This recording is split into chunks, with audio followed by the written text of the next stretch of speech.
We're talking today with Mr. George Edema of Byron Center, Michigan. The interviewer is James Smither of Grand Valley State University. Okay. Mr. Edema, can you start by telling us about your background?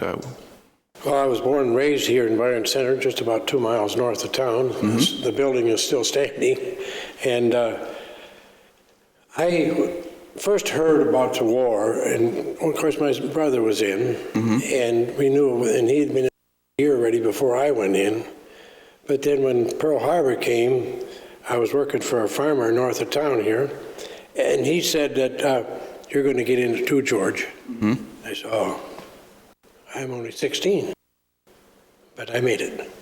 I made it when I was 18. Now, to back up a little bit, were your family farmers, or did they do something else? Yes, my dad owned the farm up on Byron Road, mm-hmm. and when we knew, he did work in the factory for a while, but when the Depression came, he lost his job mm-hmm. because he had a farm. He would have preferred to stay in the factory because mm-hmm. he enjoyed that. But he made us a living, 6 kids, mm-hmm. put us through schools that we wanted to, and he's a hard worker. Now, did you finish high school? Yes, I graduated from Byron Center at 1942. Okay. And then how long, now were you drafted or did you enlist? I was drafted. Okay. So how long was it before you got drafted? See, I graduated when I was 17, going on 18, mm-hmm. and I enlisted at the age of 18. That was requirement. Mm-hmm. Or you registered or whatever? Yeah. Or went to the draft board? Yeah. I went to the draft board right here in this building, mm-hmm. I think. And I was called in for my first physical and so forth mm-hmm. In January, and I was assigned in February, mm-hmm. and I entered the Army in March. Okay, 44? And 44. No, 43. Okay. 1943. All right. Now, would you have been eligible for a deferment or something because you were doing farm work? Not really, no. I was not in none of that kind of work. In fact, I worked right here in Byron mm-hmm. for Henry Jukes at the meat market. Okay. And I was a part-time job, and when I got out of school, then I worked mm-hmm. for him full-time. Mm-hmm. But no, I did not have a deferment at all. Okay, yeah, because you had mentioned earlier something about working for a farmer and the farmer, but that was, I guess, when you were 16. That was when I was young, I was 16. Right. Mm-hmm. Okay. Now, where did they send you then? Oh, no, let's see. Then you joined the Army? Was that it? Yes, okay. I went in the Army. And then where did they send you for basic training? Fort Laramie, Wyoming. All right. Now, had you ever been very far from Michigan before that? My family took a trip one time to Iowa, mm-hmm. but that was a weekend and came back again, which mm-hmm. we remember to this day. Right. But no, I had not. I had not been out of Byron Center, you might say. Okay. So what was that trip like for you? Well, it was different, but it was very tragic. I didn't know, I knew one man on the whole troop train leaving mm-hmm. Grand Rapids, mm-hmm. and we went to Chicago. And but before we got to Chicago, in Benton Harbor, we hit a car. Mm-hmm. They saw this one train pass through and didn't think there was another one, and we came right on time and killed 6 people. Wow. Very shocking for us young people. Mm-hmm. And we, of course, they were told not to get off the train, mm-hmm. but 90% of them did because we wanted to see one. And we had about a 3-hour delay. It was mm-hmm. tragic, very mm-hmm. tragic. I don't have any idea who they were or anything. But we got into Chicago. We took a bus to Camp Grant mm-hmm. Outside of Rockford, which today is their airport. Mm-hmm. And we got in at about 2 o'clock in the morning. And at 7 o'clock they had us up. And we started taking aptitude tests. And I think I slept through. Mm-hmm. I'll tell you, we were tired. Yeah. Because we weren't used to this. But that's how we started. Mm-hmm. Now, when you got there, were they giving you the drill sergeant treatment yet and ordering you around and yelling at you, or did that come later? They didn't yell at us much, mm-hmm. but we were a ragtag bunch. I'll tell you, we knew what discipline was, but we didn't know what marching was or mm-hmm. anything like that. And being one of the taller guys, I was used up in front, and so mm-hmm. It was a different experience from coming out of home here in Byron Center to being in Camp Grant. But we weren't there long. We were probably there less than a week. Okay. So that's just for the testing. And then where did they send you from Camp Grant? Fort Laramie, Wyoming. Okay, that's Fort Laramie. All right. And then how were you treated when you got there? Well, I suppose the same as everyone else. Any special treatment at all, but we went right into our basic training, and that was a lot of hiking and calisthenics and cold and high altitude, almost a mile up, and we were to run with our gas masks on and no fingers in the side so we could get a little more air, but that was a tough, it was good, quick education. How well did you hold up to all that physically? Oh, it was fine. It didn't bother me, no. Okay. Were there guys who were having problems just keeping up or doing the training? There was, but they would have crabbed about everything, you know. I remember a lot about it. My first time from home, and I was, well, maybe tomorrow I'll go home. But it didn't happen for 3 years. We were there, and we went. We had our rifle training and taking care of our rifles and all that kind of good stuff. It was cold and it was windy. Okay. How did you deal with the military discipline? No problem. Okay. Were there guys who kept getting into trouble, or? Always. There's always guys that knew better than the other guy.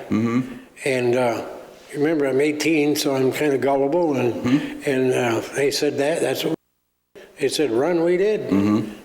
But there's guys always looking over the fence and trying to get out and going AWOL and preaching their back, but that didn't enter my mind at all. Okay, so there were not many people washing out or being kicked out. Oh, you don't wash out from basic training unless you're really in poor shape. I'll tell you.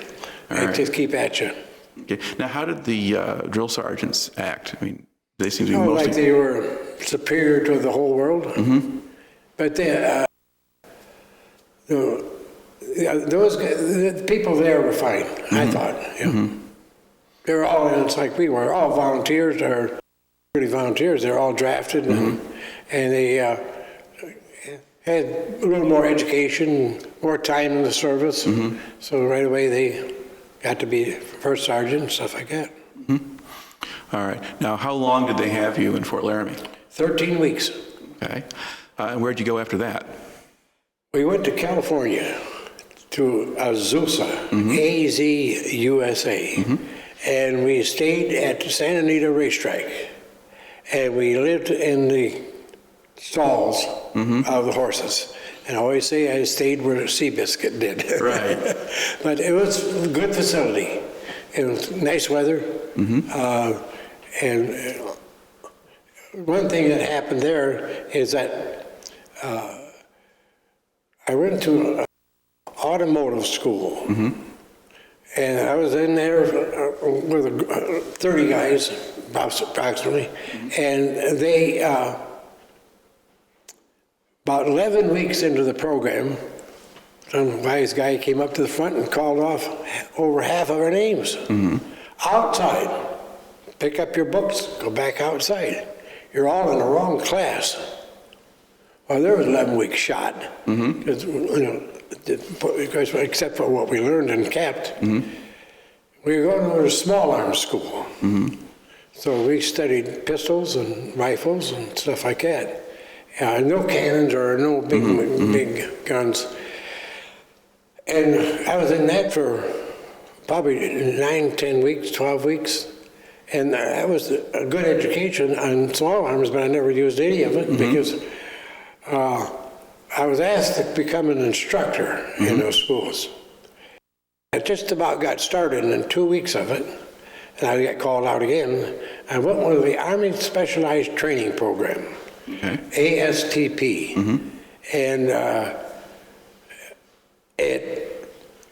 General George Marshall thought it would be a good idea to take certain troops and make engineers out of them. And that was one of his favorite pet programs. Well, we went down to Ontario, California, until a school was opened up that could accept that many more people and put us into a program that he wanted or he designed, I think. So I was in Ontario for about maybe a month. And then we went into Bloomington, Indiana, University of Indiana. And I was there about 5 months. I washed out. I couldn't keep up with those guys that had college educations, and I only had a high school education. So were you learning sort of engineering stuff, so a lot of math and science and things? Math, a lot of math, but also the complete college curriculum, and plus our 10-hour of military work, marching and hiking and calisthenics and stuff like that. It was very interesting. It's too bad I couldn't have stayed in it, but it wasn't to be. Okay, let's back up a little bit to when you're in California, particularly when you're in Santa Anita. Did you get much of a chance to get off the base or do anything else? Yes, we did. We had free time. We were working our student or classwork for 8 hours a day, 5 days a week, and then we had Saturday and Sunday. And one thing I would say about California, they were very good to us service people. They treated it outside of the camp. They had a little place built for us to stay out of the weather, and we stand in line. And we were told to, but it worked good. We were standing in line, and the car would pull up, and he'd say, "I'll take 3." First 3 guys would get in the car and take them into Pasadena or wherever they wanted to go. And all these people had gas rationing, but they were using their rationing stamps to give us a ride. And then somebody would come along, and you wouldn't be in that building or on the road more than a half hour, and somebody gives you a ride. Now you had to find your way back. I mean, but they were good to the guys in the service. We no complaints. Was there a lot of like USO type stuff and entertainment, or did you just kind of find your own? An interesting little story. A friend of mine and I were hitchhiking, getting a ride, and we had a ride, and we got halfway to Pasadena and had a flat tire, which happened a lot to these people. And he said, "Wow, we're not going to make the show. We're not going to get to the Playhouse, Pasadena Playhouse," which is, we found out later was famous. And he said, "Here's 2 tickets, you guys go. I'll get my tire fixed and go home." And that's the kind of thing they did. They were just funny to us. And when we went to church on Sunday, off the camp base, we didn't go to church in the camp. The people were just great. They always took us home and gave us a warm cooked meal. California was good. All right. Now, I'm going to get back then into your story there after you have these different kinds of assignments. Where kind of do you go next? I mean, I left Indiana, and I went to Aberdeen, Maryland. I was put in the engineering corps, which only gave you a different emblem on your jacket pocket, but whatever. And then I went back in mechanics again, but this time into everything except tanks. I didn't work on the tanks, half track on down, trucks and so forth. And during that time also, I went down to Atlanta, Georgia for 6 weeks to have specialized training in Jeep engines and Jeeps themselves. So I spent 6 weeks there, and that was the time that Roosevelt passed away. And so for us, we didn't know what in the world, why we had to go out on the parade ground. He wasn't going to see us. Nobody saw us except, but we stood at attention out there for an hour until his train left and went to Washington. That was good training. Okay. Good duty. Now, at what point did you get sent overseas? Well, first of all, I went back to Aberdeen, and one of our calisthenics programs was leapfrog. And so I was going over the guy in front of me, and I caught my toe on a stone and took my knee out of joint. Now, I hurt my knee when I was 16 or 17 playing baseball for the Byron Merchants. And I had a bad knee. There's no question about it. But it didn't bother me. If it went out of joint, I know how to put it back. But the Army didn't think that was a good idea, that I was doing that. So into the doctors, I went on sick call. One of my buddies helped me get in. And my knee was locked up. And this doctor said, how long have you had this? I said, well, since yesterday. Did you have it before? I said, yeah. Well, you got it again. So he's got my leg and he's trying to pull it back under me to go enjoy it. That's not the way it works, Doc. You got to straighten my knee out. Oh, you mean like that? I said, yeah, that's about how it works. My knee was in position again. So I slid off the gurney and I was going out the door. And where are you? I said, going back to my company. I said, my leg is good. No, it's not. I didn't get back to duty for 6 months. Wow. So, you know, they didn't get much money out of me, I'll tell you. But the doctor was a nice guy from the old school. And he said, time will heal it. I said, well, it had 2 years to heal, but it hasn't healed yet. You like that comment from a wise kid, you know. But I was in Aberdeen, and he wrote GH, I remember it like yesterday, GH on my medical chart. I said, does that mean go home? No, he said, we're going to General Hospital, you're going to Walter Reed. And so I went to Walter Reed, and I had surgery. Took the cartilage out of my knee, and 60-some years ago, it's still working. So he did a good job. I guess so. Now, what did you do for 6 months then? Nothing. Read. Nothing. I did, after the surgery, and it healed quick, my doctor said, oh, well, we're going to take our time. Well, he did take his time. He said, would you like to have a furlough? I said, yeah, I'll take a furlough. I came back to Byron and helped my twin brother, Hank, farm for a while, make hay and all that kind of good stuff. And as we always did this, everybody just wanted to try it, you know. Send a telegram back to your company commander. Is it all right if I stay another 3 weeks? We're not done. Done hay yet. No. I get back to the doctor in Walter Reed. I said, you're coming along fine. He said, yeah. I said, how about another 3 weeks home? Yeah, we can do that. So I went home for 3 more weeks. Got paid, and came back and did some more farming. But then when I got back, I went back to Walter Reed and then eventually back to Aberdeen, Maryland in 6 months' time. Okay. So when was that when you finally got back to Aberdeen? Was the war over by then? No, I went in at 43. Right, but you mentioned summer of 43.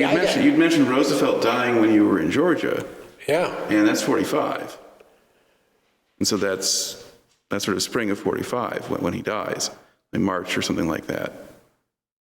So if it's after coming back from Georgia that you hurt the knee, then you're running out of war 6 months later. I don't have my dates in my head that good, but I thought he was died earlier than that. Nope. Okay, we were there down there, but I was in Walter Reed Hospital. I must have been there before that because I went in 43. Yeah. And then I was in, and that's all that's happened so far. My surgery and stuff was in 43. So then after that. So maybe what was you were back again after being overseas that. No, when I got sick overseas and they shipped me back. All right. Okay. Well, anyway, as best you remember it here, you were in Aberdeen, you got hurt, you had those 6 months recovering, you get back to Aberdeen, Yep. And then what did you do after that? More mechanical trade. Eventually, I was shipped out to Germantown, Pennsylvania, where we took a train across the country to California, and that's where we boarded a troop trip. H.B. Freeman, remember? That was the name of our, and we traveled to India all by ourselves. All right. Now, what was that sea voyage like? Was not pleasant. I was sick, well, the first day we got on, the first night we got on, they called us for breakfast. I said, boy, this isn't bad at all. I don't think I'm going to get sick. We were still in port. So I was seasick, and we had some pretty bad weather, and we were out there all by ourselves. But we went to Calcutta, and that was a cultural shock to all of us. You know, you never saw so many poor people in your life. And then we took a narrow gauge train across India to Burma, now called Myanmar. Myanmar, that's right. And then we flew the hump from there to China. And then we landed in a little town called Kunming. And the only thing famous about that is they had a runway for the airline. Right. And you had to stop. Once you got on the runway, you couldn't cheat. And right off the cliff. Right. So pilots were very alert to get us stopped, because they'd be the first guys off the cliff. And then we went to Chongqing, and that was in late 45. Was the war still going on? War quit. Was the war still going on when you got there? War ended when I was in Kunming, and it was not a safe place. I don't know where our guys got their bullets and stuff like that, but they didn't walk around out much that first day. They were shooting at anything and everything. So, who were people shooting to celebrate? Or? Yeah, to celebrate. Okay. To celebrate. Then I went from there. I went to Kunming, and no, it wasn't either. Chongqing, they all sound alike. Right. But that was where the headquarters for Stratemeyer, Wedemeyer, and those guys were. And we were in a Methodist camp, which the Army just took it over. Right. For the mess halls and living and stuff like that.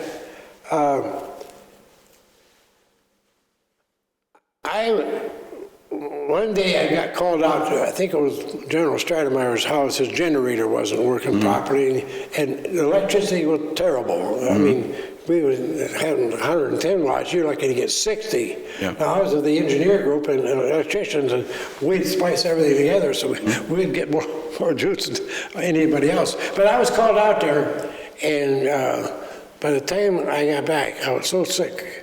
I could hardly stand up. So they took me to the hospital. I had diphtheria. The only Army, Navy, Marine personnel in China that ever had diphtheria. Well, didn't they give you shots for all of that?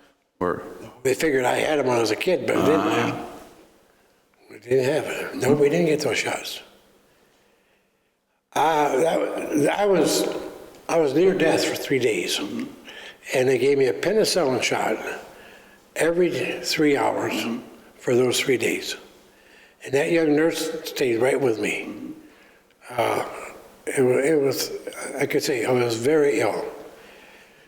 But when I got back out of that, I went back to my company and continued the work of taking care of generators for 4 or 5 people, 4 or 5 generals, because this was headquarters. And then we had about 8 or 10 servo gas refrigerators. Couldn't trust electricity. Right. So these were kind of unique to me, but to them they were used to it. And we maintained them. And I had a chance to meet Claire Chenault, general at the time. You know, feisty little rascal. But I didn't talk to him that much. But we did service his refrigerator, and I had 5 Chinese people helping me, plus an Army sergeant was with me. And I had one man by the name of Chow who could fix anything and everything. So we just turned our work over to him, and he did. He took care of everything. What kind of place was Chungking at that point? What did it look like to you? Well, it's hard to describe. The sewers were the gutters. And they would take their children out there and they would leave the kids in the gutter and hope the next rain would wash it all away. And good food.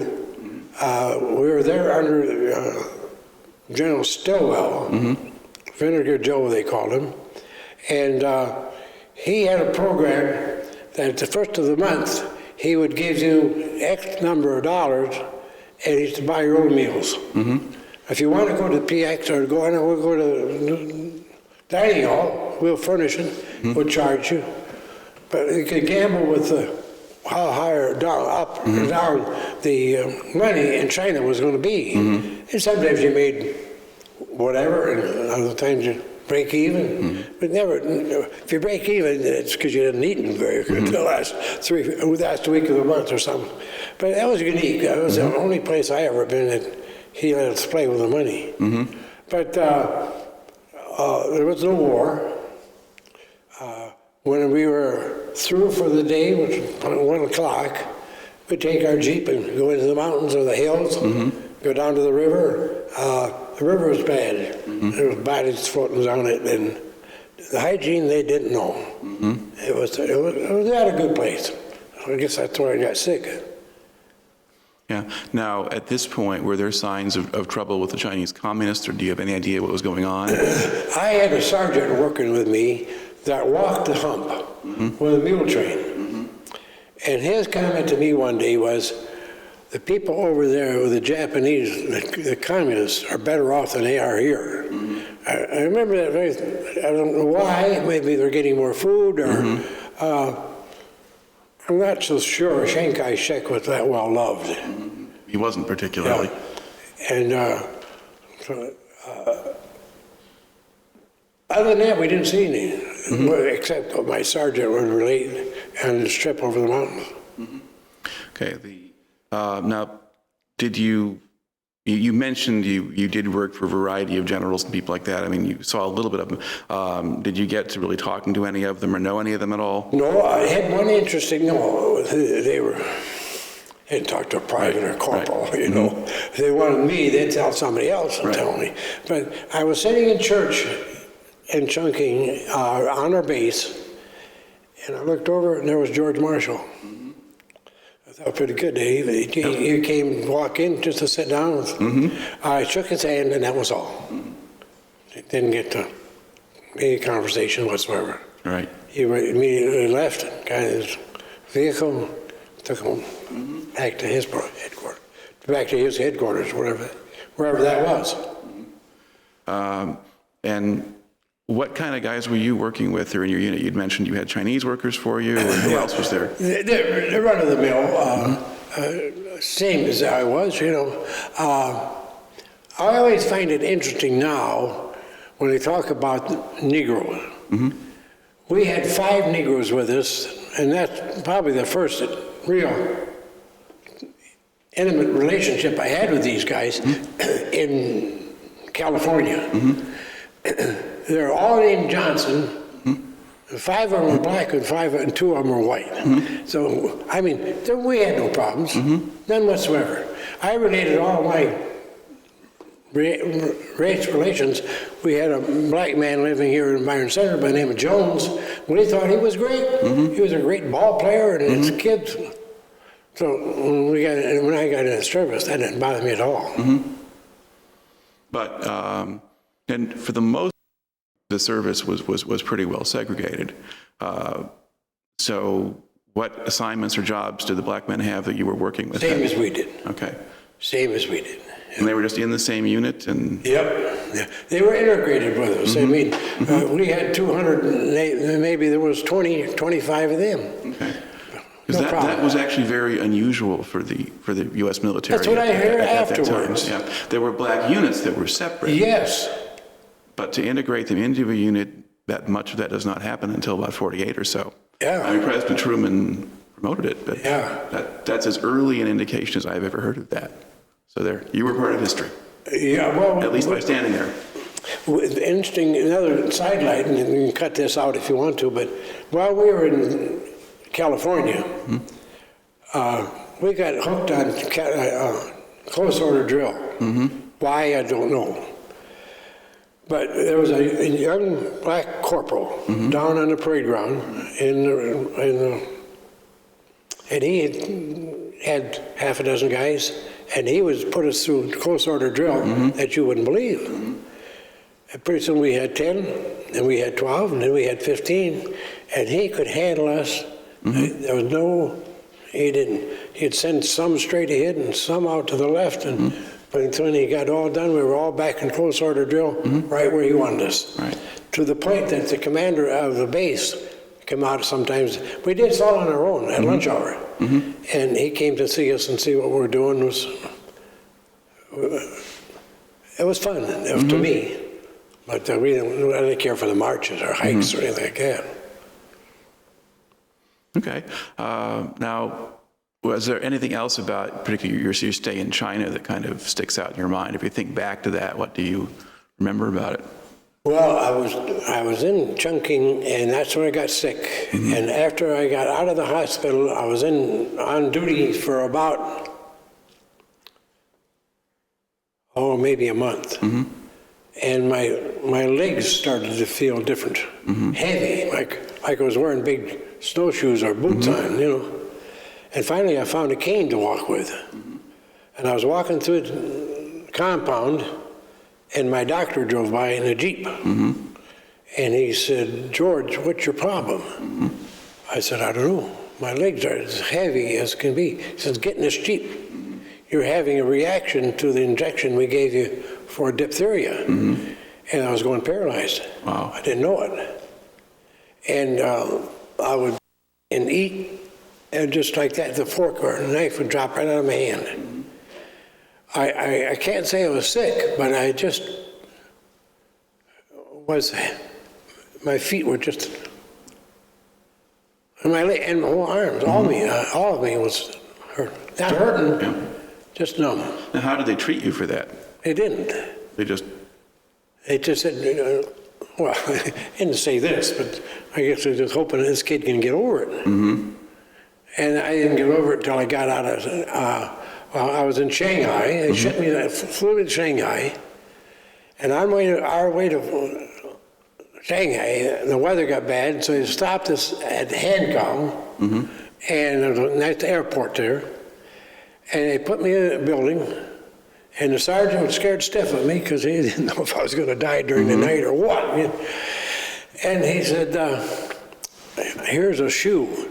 I'm going to be in the next room." He didn't want to be in the room with me. He said, "If you need me, throw this against the wall." I slept through the whole thing, so I didn't need him. Then I went to Shanghai, and I stayed there. I had a lot of massage therapy on my legs and arms. And that was just to keep the muscle tone, I think. Right. Next thing you know, I was on a troop transport in the sick bay. I thought, this could be good. I won't get sick now. Second day out, that rolling just got to me. But I got over that too. We had a lot of variety of people on board there, but I never got on a sick bay. And I landed in well, I think it was Tacoma, Washington. And I went to, I remember that we got out and I could walk. I was mobile. I wasn't doing any marching or anything. But we had all the milk we wanted to drink. And boy, that was a treat. But then I got on a train and came to Galesburg, Illinois. That was another Army base, Navy hospital, General Hospital, they call it. And I was there probably a month. And I discharged out of Fort Sheridan, Wyoming on May 12th, 46. All right. And then you just go back home to Byron Center at that point? No, Marge's family, my wife's family, lived in Elgin, and so I take a train up to Elgin and get a car, and we come to Byron for the day or the weekend. But I had to be back again on Monday morning, and the car we had didn't have good tires on it. I changed 5 flat tires from here to Chicago. I finally borrowed a car from my brother-in-law to get me to Aurora, Illinois, to get on a train to get back to Galesburg. And they didn't do me anything for me there either. I just there, just hoping that I was going to get over whatever my ailments were. And I was discharged with a clean bill of health. Now, when in this process did you get married? I got out of the Army on the 12th and the 29th of May, we were married. So 2 weeks later. But I had been in and out of Galesburg, into Elgin and back to Chicago. Right. Now, once you're finally out of the hospital and successfully married and all of that, then what did you do? I worked for my brother-in-law, my two brother-in-laws, Marge's brothers, on a farm in Chicagoland area. And eventually I went in business with my father-in-law in the same business, and then I went into the trash business. And I spent about 35 years in the garbage business. Okay. To look back on it now, how do you think your time in the service affected you as a person, or how you view the world, or anything else? Well, I got to see quite a bit of the world, but truthfully, as we look at it now, the Lord led me all the way. He had me we went to churches. I went to the Christian Reformed Church in Washington, D.C. We had a great relationship with those kids. We went out to lunch with them every Sunday. They would take the money out of the offering plate. If you were there more than 2 weeks, you were a saint. Because they came and went, just, you can't believe it. They were in and out. And you go buy them lunch at the press club, and you come back and get what was left back in the collection plate for night. That's all, and they did that for a long time, for years. But how it affected me, well, I'm grateful, thankful that the Lord led me to find Marge. She always outranks me, but I lived with that too. But that meant she made more money than I did. But it was, well, we used to say, and still do, it was a great experience.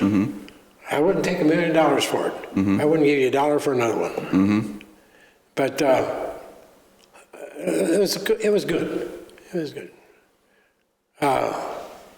Some of the things I changed, but then I was in charge, you know. That's one thing about it. You're just flowing with the group.